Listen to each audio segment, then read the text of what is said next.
This panel session, as the keynote speaker has mentioned, is themed The Future of Cards. We're in a rapidly evolving landscape where contactless payments, mobile payments, wallets, we all have all sorts of payments coming up now. Even cryptocurrencies are coming up and they're all gaining momentum. The role of payment cards is under scrutiny. Today, we have the experts to explore the trends, challenges, opportunities shaping the future of this all-important financial tool that has gained ground over the years. For me, in the next 3 to 5 years, cards will continue to thrive and cards will continue to be important.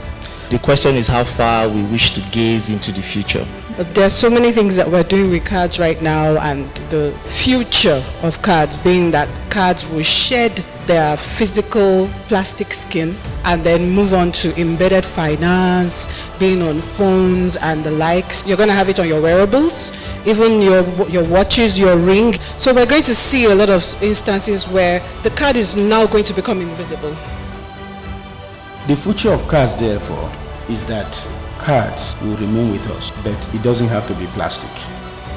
And payment is beyond cards. So we need to embrace different options, different technologies that can be delivered digitally, because the immediate future and the distant future belongs to the digital natives, and those are the people we serve. So it's going to be very difficult for us to talk about 2030 when we don't know what it is.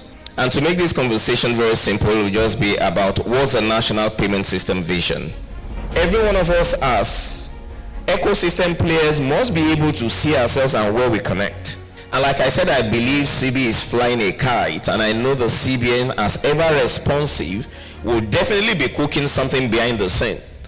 And having talked about this, it's now what role do you have to play? Everyone is a stakeholder. This is a conversation about the big C, which is collaboration.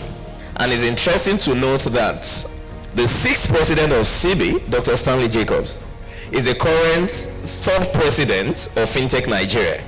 So there's a platform for collaboration to deepen the insights about what payments really mean and the opportunities that they represent. But there's something for everyone in here, for government, in terms of policies and accelerating legislation, which can only ride on the collaboration that we drive.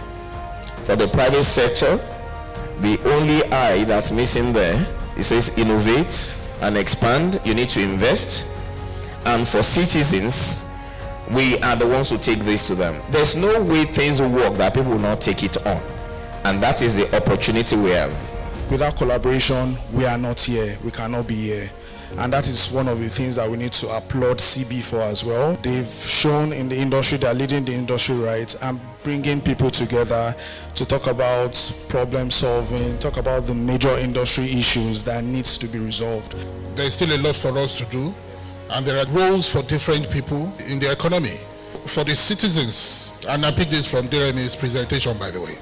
For the citizens, we need to embrace digital payment system, and we need to educate others.